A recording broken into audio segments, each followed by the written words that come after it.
타인을 위하여 보증선자의 옷을 취하라. 외인들을 위하여 보증선자는 그의 몸을 볼모 잡을지니라.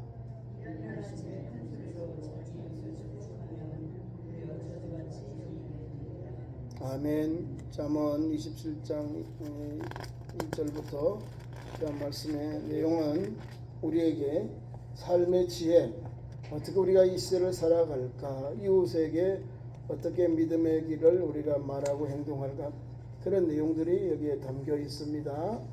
첫째 보니까 우리에게 1절부터 계속되는 말씀은 자랑에 대한 것, 그렇죠? 자랑을 삼가할 것이다, 이 말씀을 주고 있습니다. 자, 내가 자꾸 자랑하면 사람들이 뭐하죠? 아이고 분수다, 팔불출이다 이래요. 물론 자랑할 수 있어요, 그죠? 근데 여기 보니까 내일 일을 자랑하지, 내일 일을, 오늘 일이 아니고 내일 일을 자랑하는 거예요.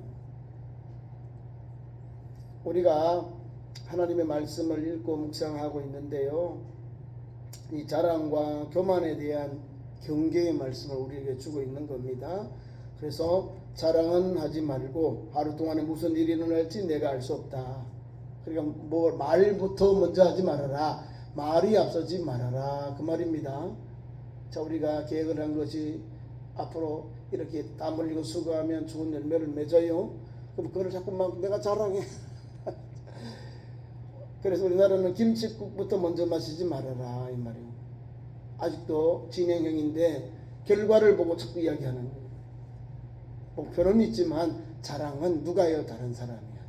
내가 자꾸 자랑하니까 아이고 뭐 자랑할 것이 그렇게 없나, 나도 그 정도는 할 수 있어 하고 상대방들이 반감을 생기는 거예요. 자꾸 자랑을 하니까. 내일 일을 자랑하지 말라. 하루 일에도 어떤 일이 알지 못한다, 그 말 쓰고 있습니다.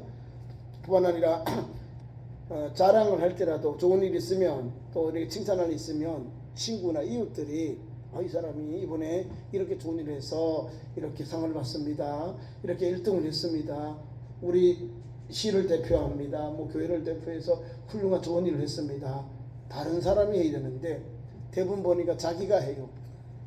제가 아는 어느 장로님은 농사를 잘 지어서 청와대에 납품을 했는데 대통령 표창을 받았어요.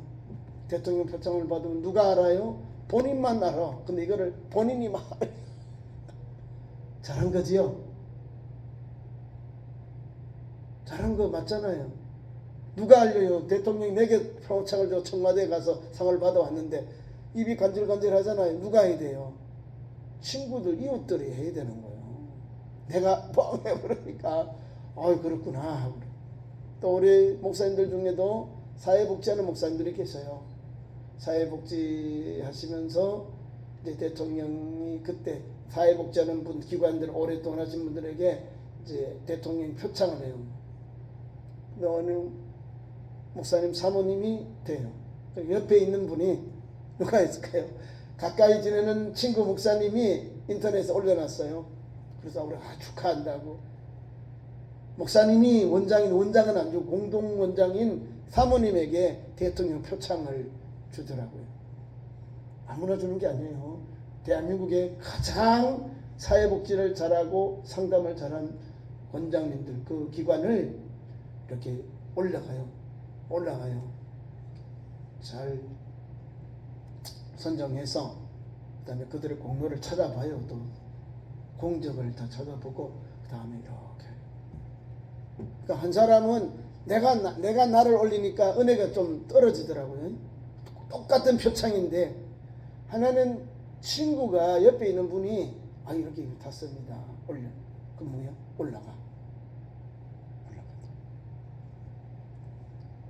자랑은 내가 하는 게 아니에요, 그죠?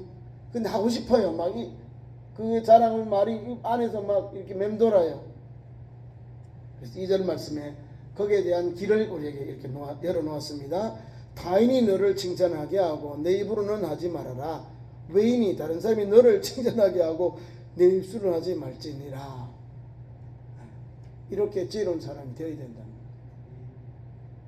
그래야 그 사람들이 저 사람이 진실로 훌륭한 사람이구나, 좋은 일을 했구나, 칭찬받을 만하구나, 이렇게 함께 칭찬하는 거예요. 그 다음에 계속 말씀을 봅니다. 이어져 가는 내용이에요. 그 자랑에 대해서 삼가하라는 내용이 계속 나옵니다. 3절 말씀을 보면 미련한 자의 분노, 미련한 자의 분노에 대해 미련한 자는 분노도 잘 내요. 자기가 잘못해놓고 막 자기가 분내고 화내고 막 자기가 큰소리 다 쳐요. 이러면 안 되는, 이게 미련한 자다 이럽니다. 미련한 자의 분노는 미련한 자로 인하여 일어나는 분노, 그 말을 말하고 있는 겁니다. 귀한 말씀 속에 돌은 무겁고 모래는 가볍지 아니하거니와 미련한 자의 분노는 이 둘보다 무겁다 이 말이에요. 그래서 미련한 자의 분노는 모래보다도 돌보다도 무겁다 이 말입니다. 그러니까 여기서 말하는 것은 미련한 자는 그 자기 스스로 미련한 것 때문에 분노가 일어나는 거예요. 내가 그 시대 그 때와 장소에 맞는 말을 하고 때로는 또 우리가 침묵하는 것도 은혜가 돼요. 그냥 다 내가 말을 해버리니까 권위가 떨어지더라고. 어른들은 언제 말을 하든 다 찬반을 말씀을 한 후에 어른들에게, 그러면 어른께서는 어떻게 생각하십니까? 이렇게 나와요. 찬반 후에 어른들에게 마지막으로 부탁을 해요. 무슨 말씀입니까? 그러면 양비론 하신 분도 계시고 또 오른쪽이 좋다 왼쪽이 좋다 말씀하는, 주로 보면 두 분 다 이야기하면서 양비론을 많이 말씀을 줘요. 왜? 그 내용들이 각각 좋은 뜻에서 나와서 말씀하기 때문에 그렇습니다. 자, 교회 안에서 그런 거예요. 우리가 살고 있는 공동체 사회에서 안에서 우리가 이야기를 할 때에 내가 바른 말도 하는 보다도 공동체를 위해서 일하는 거예요. 나는 이쪽으로, 나는 오른쪽의 일을 위해서 내가 최선을 다합니다. 오른쪽의 일을 하는 거예요. 보수적인 일을 하고, 또 왼쪽에 있는 사람은 진보적인 거. 이 사람들은 주로 뭘 말하냐면요, 본인이 가지고 있는 그 진보적인 것을 PR해서 같이 공유하려는 거예요. 복지에 대한 거. 그러니까 두 사람이 같이 있어야 건강하게 우리 사회가 굴러가는 거예요. 우리 교회도. 아멘. 교회 안에서 자, 우리가 가지고 있는 달란트들이 많아요. 그러면 각각 본인이 가지고 있는 하나님 주신 그 달란트를 가지고 최선을 다해요. 근데 내가 조금 차이가 있을 수 있어요. 잘못된 것이 아니라, 다른 것이 아니라 거기 좀 뭐랄까, 내가 가지고 있는 관점만 좀 다른 거예요. 뭐 이게 잘못된 게 아니라 차이가 있다는 거죠. 그러니까 그걸 이해하면서 같이 공동체의 이론으로 달려가야 됩니다. 근데 미련한 자는 자기 분노를, 자기 것이 되지 않으니까 자기 의를 먼저, 자기의 의견을 먼저 내는 거죠. 미련한 자의 분노는 돌보다 무겁고 모래보다 또 가볍지 아니하다는 게 무겁다 그 말입니다. 왜냐하면 부는 잔인하고 노는 창수 같아서 투기 앞에야 누가 서리요. 투기하는 것 같다는 거잖아요. 부는 잔인하고 노는 창수 같아서 뭐 흘러나는 물 같아서 투기 앞에야 누가 서리요.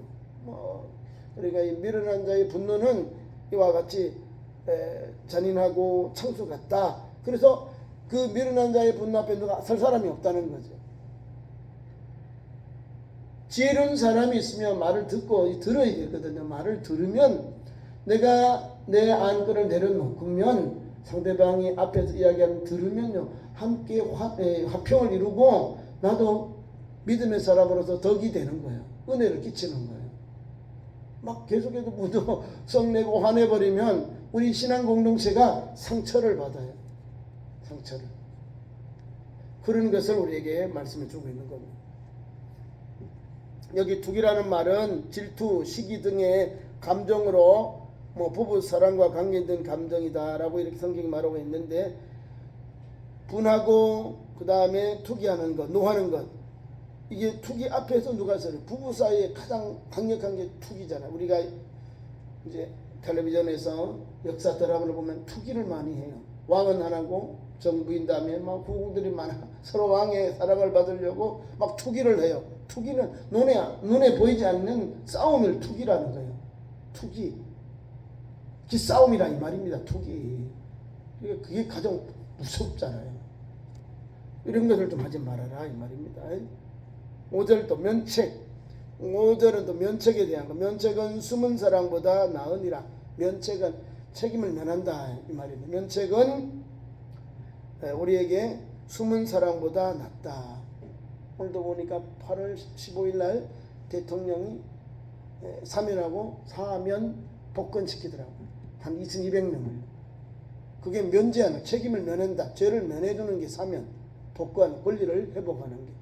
대통령이 가지고 있는 권한 가운데 국가의 큰 명절 때 이제 특사로 특별 사면하고 복권을 시켜줘요. 면책에 대한 것도 이렇게 잘 표현해주고 있으면 대면하여서 꾸짖는 뜻인데 공개적인 책망이 아니라 상대방을 대면하여 터놓고 꾸짖는 것을 면책, 면하여 책한다. 그 또 책임을 면하는 것도 그런 의미가 다 있습니다. 면책.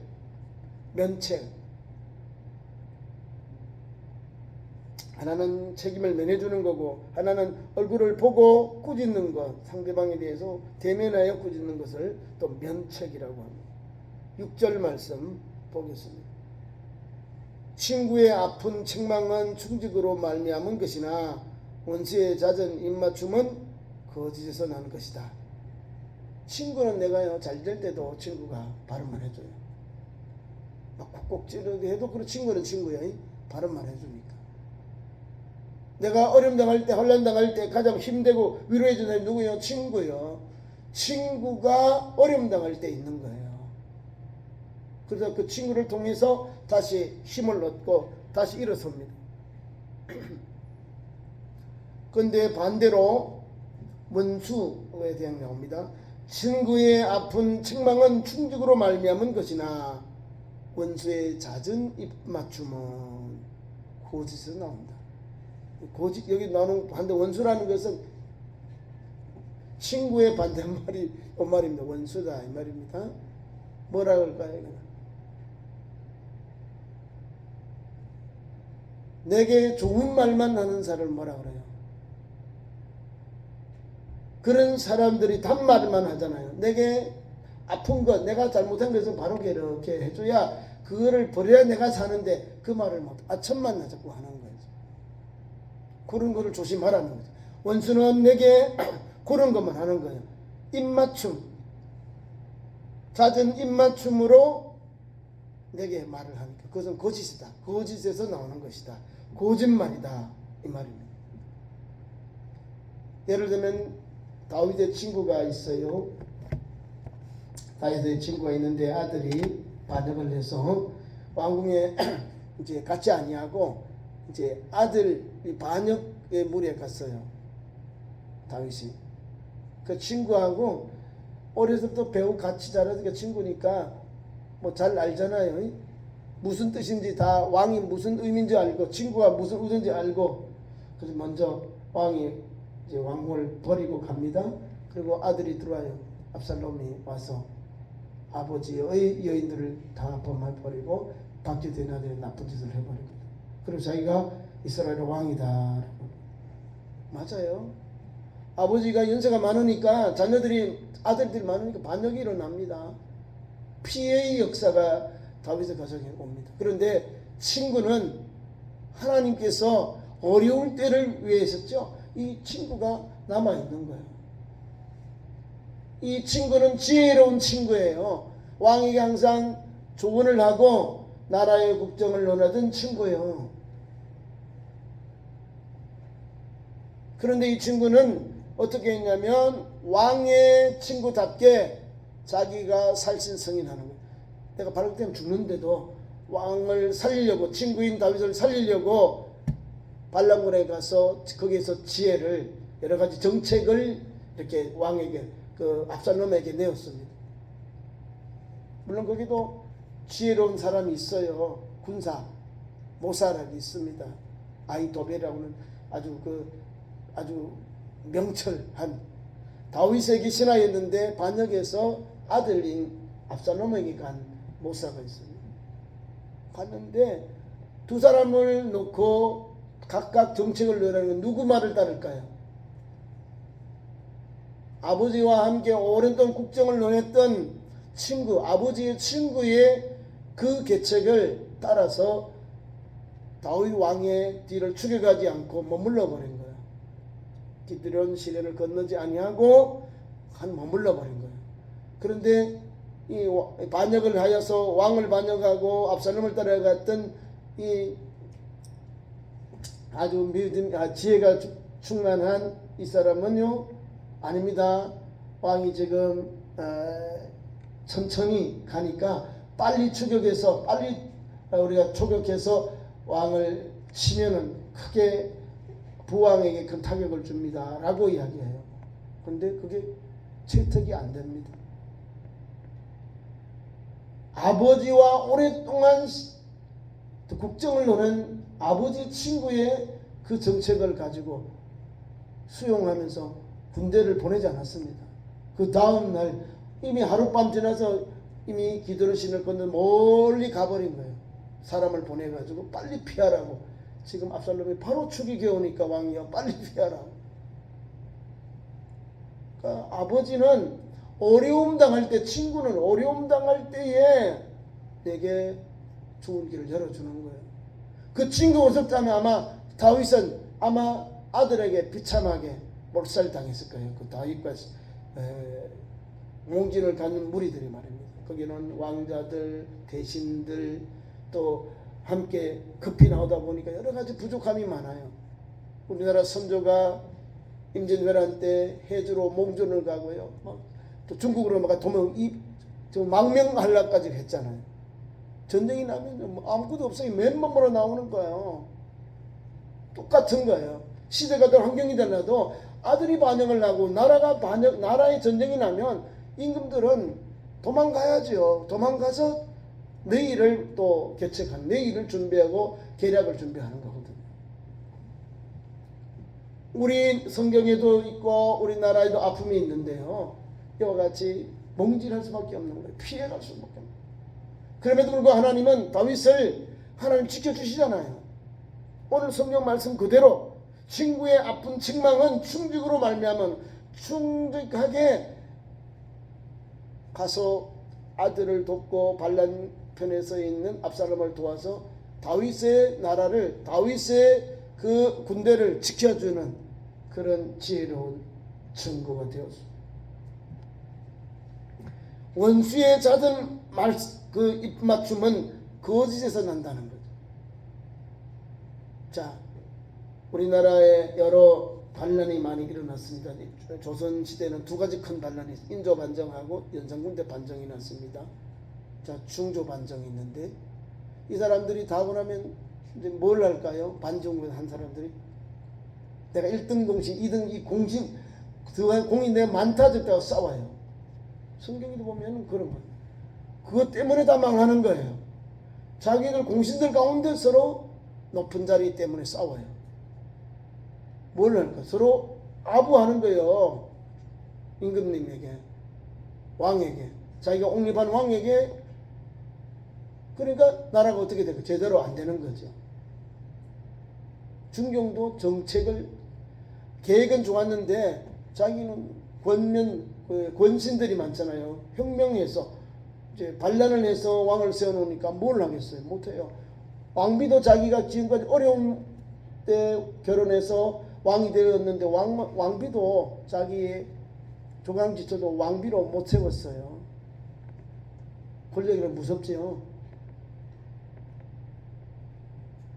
나중에 보세요. 인조반정이 있는데 인조반정이 우리나라 가장 반정이 실패한 가장 안 좋은 반정이에요. 나라가 막 다 망해버리잖아요. 명나라를 손잡은 명나라는 썩어진 동아줄이 가지고 뭐 제대로 없어요. 금나라가 쳐들어왔잖아요. 황태이지라고 하는 금청의 태종이 군대를 몰고 와서 우리나라를 그냥 아작을 해버린 거예요. 인조를 남한산성으로 이렇게 몰아넣어가지고 항복을 받았어요. 삼전도에서. 대통령, 우리나라 임금님 인조가 당 태종이 저 상 위에 앉아있고요. 여기서 신하의 옷을 입고 신하의 예를 거쳤다니까요. 머리를 땅에 대면서 소리를 쾅쾅 머리를 삼전도에 이런 비극을 우리가 겪었어요. 그러니까 잘못된 반란은, 잘못된 정권은 그런 어려움이 오는 거죠. 귀한 말씀에 그런 뜻이 담겨 있는 겁니다. 친구의 아픈 책망은 충직으로 말미암고 원수의 잦은 입맞춤에는 거짓에서 난 것이다. 거짓에서 나니까 국민들이 피폐한 거죠. 자, 말씀을 계속 따라가겠습니다. 두 번째 9절 이하의 말씀은 우리에게 뭘 주냐면은 깨끗하게, 다른 말이 아니고요. 9절의 말씀은 친구의 우정에 대한 내용이 담겨 있는데요. 친구의 우정에 조언의 길을 기울이라, 이런 말씀을 주고 있습니다. 9절. 기름과 향은 귀한 것이죠. 기름과 향. 유대인들은 기름과 향을 친구에 그렇게 대비합니다. 친구를 상징한다, 이렇게 보면 됩니다. 그래서 우리에게 말씀을 이렇게 합니다. 기름과 향이 사람의 마음을 즐겁게 하나니 친구는 충성된 권고와 이와 같이 아름다우니라. 친구의 충성된 권고가 이와 같다라고 우리에게 말씀해 주고 있습니다. 그러니까 좋은 친구의 권면을 들으면 내게 양약이 되고 좋은 정책을 펼 수 있는 길이 열리는 겁니다. 이것은 당시 팔레스타인에서 최고의 고가품에 그렇게 매매된 생활 필수품이 바로 기름하고 향수, 기름과 향수였다는 겁니다. 그래서 지혜는 우정 어린 조언으로 친구를 선한 길로 인도합니다. 신실한 친구를 가리켜 아름다운 기름과 향에 비유하고 있습니다. 사실 참되고 신실한 친구란 동료 친구가 어려움을 당할 때 혹은 잘못된 길로 갈 때 그를 위기와 궁지에서 건져내고 도와주는 자가 진정한 친구입니다. 그러기에 이런 신실한 친구의 우정 어린 조언은 육신의 생명뿐만 아니라 영원한 생명으로 인도하는 초대장과 같다고 말합니다. 그래서 지혜자는 신실한 친구의 충성된 권고를 가리켜서 영혼의 권고다라고 합니다. 이러니까 이런 친구와 신실한 조언에 귀 기울이는 것이 얼마나 귀하고 값진 일입니까? 환자의 검언에도 좋은 약은 입에 쓰나 몸에는 이롭고 선한 말은 귀에는 거슬리지만 행실에 유익을 준다는 말씀이 있습니다. 내가 질병이 있고 고치려면요, 몸에 내가 먹을 땐 써요. 근데 그게 몸에 양약이 되는 겁니다. 내 몸에 좋은 거는 써요. 그런데 그것이 내 몸에는 좋은 영향력을 끼친다, 그 말입니다. 반대로 내게 안 좋은 것은 몸에 달아요. 근데 내게 어려움을 준다, 내게 아픔을 준다, 효과가 없다, 그 말입니다.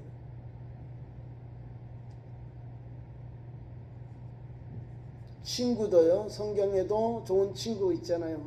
다윗과 요나단. 이 사람 생명과 함께 내어놓은 그런 친구가 내게 나와 있어요. 전실로 친구는요, 다른 게 아니에요. 믿음의 사람으로서 믿음으로 말하고 행동하는 거예요. 친구는 언젠데 우리가 알 수 있습니까? 좋은 친구라고. 어려움 당할 때. 내가 어려움 당할 때 친구에 가서 내 어려운 사정을 말할 때 어떤 반응이 오고 어떻게 반응하는지 보면 됩니다.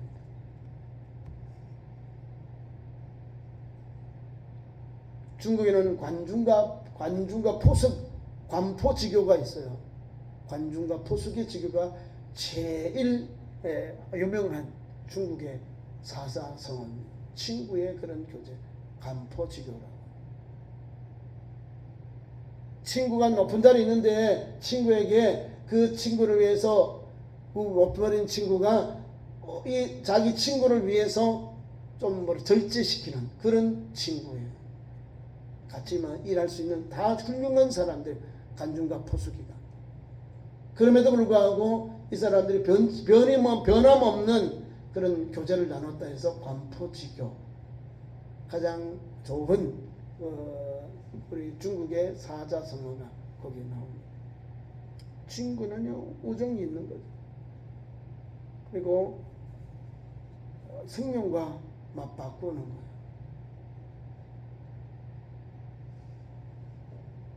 자, 좋은 친구는 성경에는 누가 또 있습니까? 예수님 우리 친구라요. 친구는요, 우리에게 것을요, 아버지께 들은 걸 우리에게 다 알려줘요. 그 예수님이 우리에게 오셔서 우리에게 하나님이 우리에게 주시는 은혜의 말씀, 구속의 말씀을 주셔서 듣게 하고 그 절제시켜서 하나님의 은혜를 입도록 예수께서 우리에게 은혜를 주셔요. 그래서 우리에게 좋은 친구가 누구예요? 예수님이요. 우리에게 참 좋은 친구 예수님이요. 이 세상 사람들은 친구, 우리가 성경에 보면은 탕자 비유를 보면 친구들, 돈 친구들, 술 친구들은 다 떠나가지만 예수 내 편, 예수 내 친구밖에 없어요. 참 좋은 내 친구 예수님밖에 없어요. 그분만이 우리를 하나님께로 인도하고 하나님 앞에서 하나님께서 우리에게 주시는 은혜를 아들이 듣고 우리 친구에게 알려주는 거예요. 그러니까 우리가 예수 믿는 것 자체가 얼마나 은혜가 되는지요.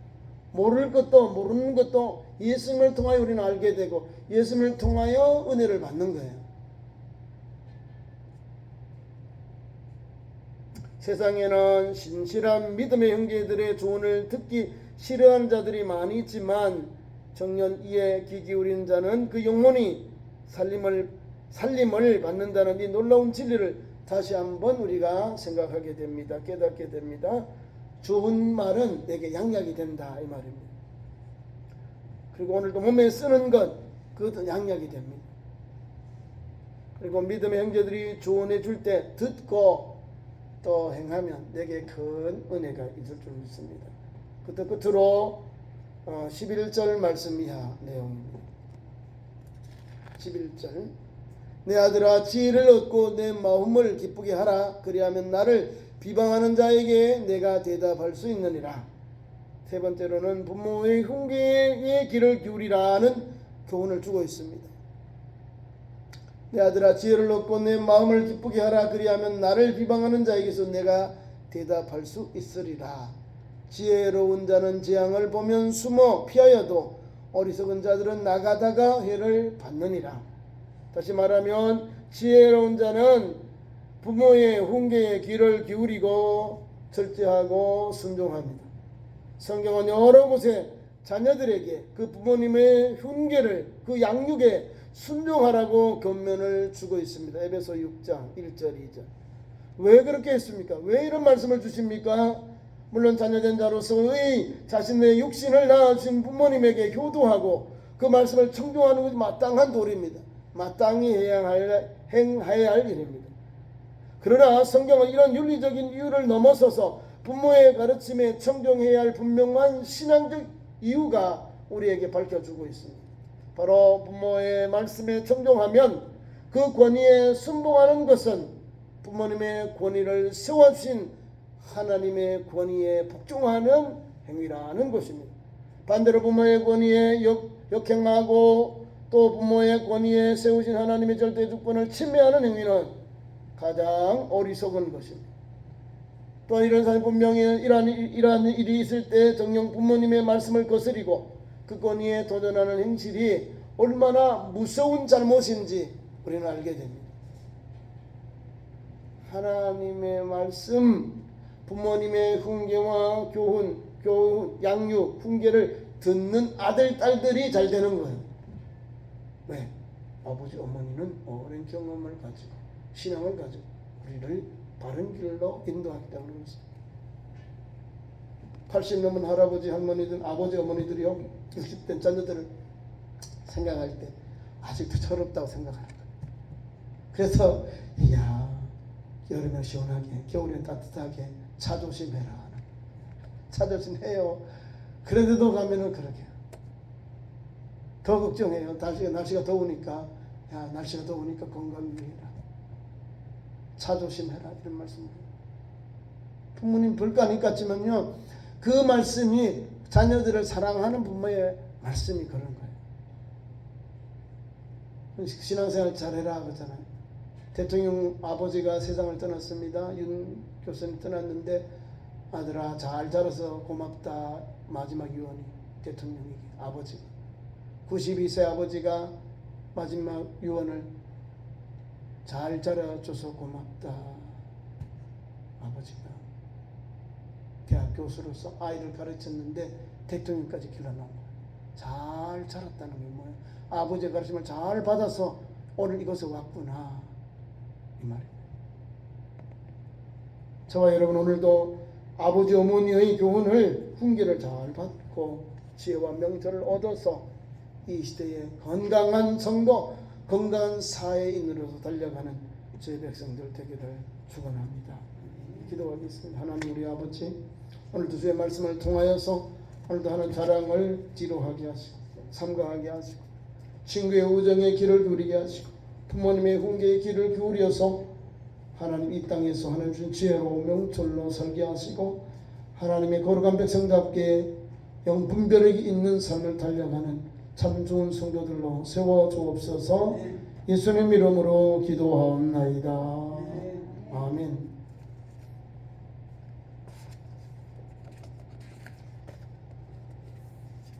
교회 소식은 다른 게 아니고요, 우리 환자들 위해서 계속 기도해 주시면 고맙겠습니다.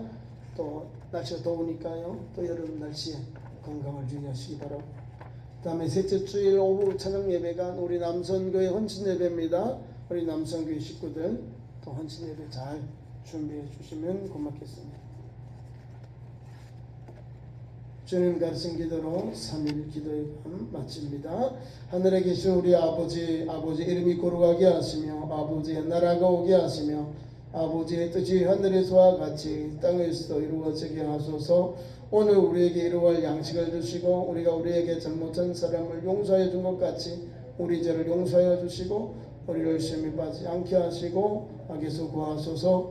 나라와 권능과 영광이 영원히 아버지의 것입니다. 아멘. 아버지.